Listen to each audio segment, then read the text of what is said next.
ये परिवार हमारे पास आया है। सकरपुर गांव है इनका, सकरपुर सोत, थाना असमोली और जनपद है संभल। इनकी बेटी निकिता सैनी जो एक हॉस्पिटल में, पायल हॉस्पिटल है संभल में, असमोली में, वहाँ इनकी बेटी वो निकिता सैनी नर्स का काम करते थे। और 11 मार्च 2025 को उसकी हत्या हो जाती है, उसे छत से फेंक दिया जाता है। और इनके कहने के अनुसार उसका बलात्कार भी हो सकता है, हुआ हो, और उसकी हत्या तो हुई ही, उसे छत से फेंक दिया गया। और जब ये लोग पहुंचे तो वो एकदम बेहोश थी, और उसके बाद होश में नहीं आई, और उसके बाद उसकी मौत हो गई। प्रशासन इसमें पूरी लापरवाही करा, संभल का प्रशासन एकदम कोई इनकी बात नहीं सुना। उसमें प्रशासन ने मुकदमा दर्ज किया 13 मार्च को, लेकिन उसमें 3 लोगों को इन्होंने आरोपित किया, 3 आरोपियों को, जिसमें आरोपी हैं सुभाष जो डॉक्टर हैं और हॉस्पिटल के संचालक हैं, और दूसरा 2 कंपाउंडर हैं रियाज और जीसान। तो संभल प्रशासन जो भाजपा की सरकार का है, तो भाई उनकी तो मुसलमान से दुश्मनी हो तो आरोप लगना चाहिए। तो जीसान और रियाज को हत्या के आरोप में जेल भेज दिया गया।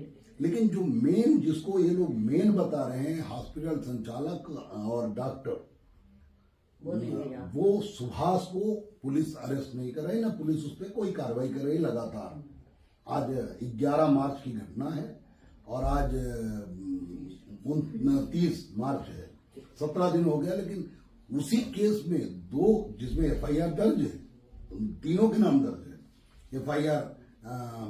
FIR में तीनों का नाम दर्ज है इनका। जो इन लोगों ने FIR दर्ज कराई उसमें मेन पहला नाम जो आरोपी का है सुभाष का, और रियाज और जीसान, वो डॉक्टर और हॉस्पिटल संचालक जो सुभाष है, उस पर पुलिस हाथ नहीं डाल रही। तो मुसलमान को तो जेल भेजना होता था, उनका भेज दिया। अब उनकी माँ है, क्या नाम आपका? आपका हरबती सैनी, और ये उनके निकिता सैनी के भाई सत्येंद्र सैनी। इन लोगों का कहना है जैसे माँ को बेटी ने बताया था, वो हॉस्पिटल छोड़ने वाली थी जिस हॉस्पिटल में काम करती थी। कारण ये था कि इनको उसने बताया कि डॉक्टर की नीयत इनके ऊपर ठीक नहीं, जो हॉस्पिटल संचालक है, नर्स जो निकिता सैनी, तो उस पर उसकी नीयत अच्छी नहीं थी। उसने 1-2 बार उसके पीठ और कमर पे हाथ फेरे, तो उसने झटक दिया, लेकिन उसे लगा कि सुधर जाएगा, लेकिन वो सुधरा नहीं, और उसकी नीयत उसके ऊपर ठीक नहीं रही होगी। उसने उसके साथ ना, अगर बलात्कार नहीं भी हुआ होगा तो उसने छेड़छाड़ जरूर करी, और छेड़छाड़ जब उसने किया तो उस लड़की ने कहा होगा कि हम जो है इसका मुकदमा दर्ज कराएंगे। तो उन लोगों ने उसे छत से फेंक दिया, उसकी मौत हो गई।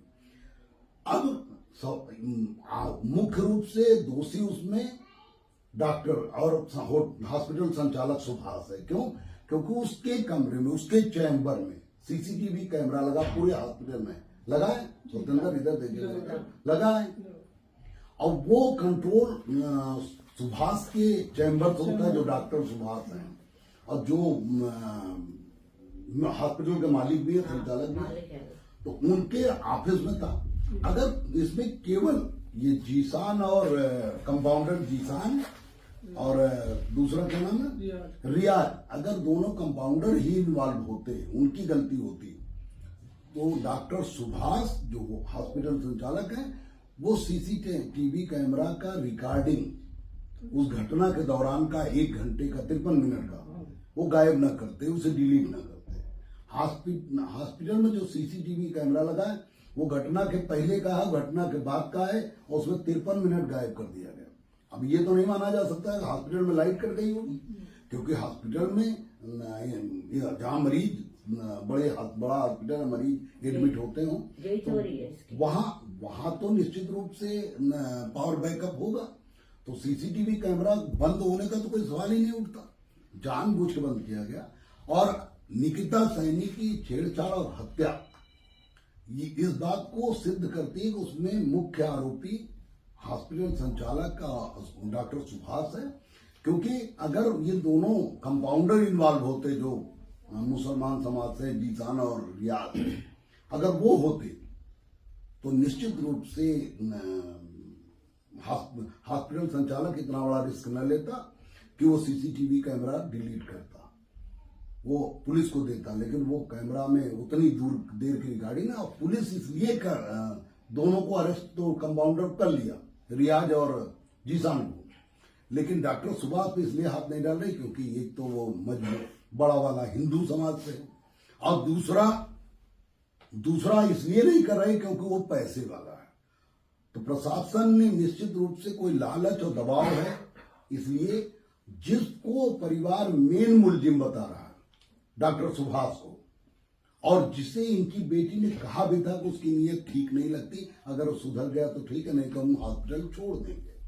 अब आप बताइए, यही बात है। हाँ। आप बताइए क्या हुआ था 11 तारीख, कैसे आपको जानकारी मिली वो आप बताइए।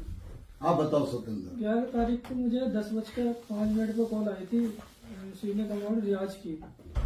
उसने मुझे बताया कि ऐसे ऐसे अपनी बहन को यहाँ डॉक्टरी में सिखाना, सुबह को यहाँ से ले जाना, ये गलत क्यों कर रही है। फिर उसके बाद मैंने कॉल काट के गलत कर रही, यह गलत काम कर रही है। अच्छा। उनके अच्छे, तो मैंने सुभाष पाल को कॉल लगाई, वो कह रहे हैं कि आप सत्येंद्र बताइए। उनकी ऐसे ऐसे ये तुम्हारे रियाज खान ये बता रहा कि नहीं मेरे अंडर में रह रही है, ऐसा कुछ नहीं है, यहाँ पर कुछ नहीं, मैं अभी 2 मिनट में तुम्हें बताता हूँ। 2 मिनट बाद इनकी तुरंत कॉल आती है कि तुरंत आ जाओ तुम।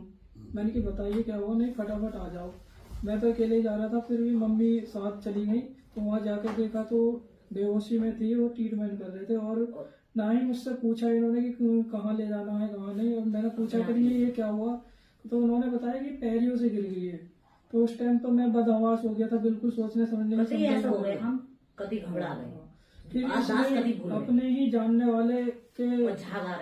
वाला हॉस्पिटल है जीवन 24 चौधरपुर में, उसमें भर्ती करा दिया। और इनकी 1-1.5 घंटा अंदर बैठ के डॉक्टर से क्या वार्तालाप हुई वो मुझे नहीं पता।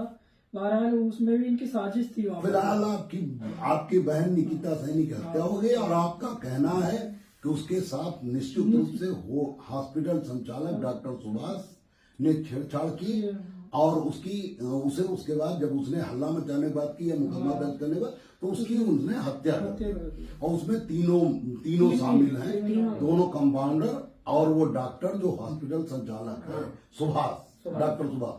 तो अब पुलिस तो दोनों जीसान और रियाज को पुलिस ने अरेस्ट किया और जेल भेज दिया, और मुकदमा भी दर्ज हुआ हत्या का मुकदमा दर्ज हुआ है।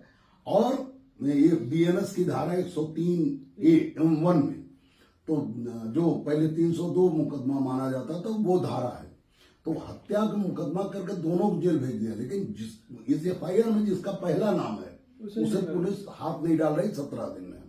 इसका मतलब प्रशासन, और मेरी आज डीएम से बात भी हुई, लेकिन डीएम साहब ने जिस तरह से लापरवाही से जवाब दिया, उससे मुझे लगता है कि कोई नीयत अच्छी नहीं है। और आपकी किसी ने मदद की, अपने सैनी समाज के बड़े नेता भाजपा में, सपा में, किसी ने कोई मदद की, और कोई आपने सब तक बात पहुंचाई, पहुंचाई कोई सैनी नेता आपकी मदद करने को तैयार नहीं है, और कोई दबाव नहीं बना रहा प्रशासन पे। मुझे वो कर दिया कतई, और ऐसा बना दे मुझे, कतई पागल बना दिया उसने। और उसने मेरा कुछ वो नहीं करी, और मेरी जब ही घबरा गया मुझे, कतई न मुझे कतई अकल आई। महान दल के पास आप लोग आए हैं, महान दल आपको विश्वास दिलाता है। जितनी, चूंकि मैं सरकार में नहीं हूं, मैं एक राजनीतिक दल हूं, और मैं सरकार के विरोध में, विपक्ष में काम करता हूं, लेकिन महान दल आपकी पूरी मदद करने को तैयार है। जरूरत पड़ी तो डीएमएसपी का घेराव, सरकार का घेराव भारतीय जनता पार्टी करेंगे निकिता सैनी को न्याय दिलाने के लिए, और महान दल न्याय जरूर दिलाएगा, चाहे उसके लिए 1 लाख 2 लाख की भीड़ जुटा के डीएमएसपी को घेरना पड़े।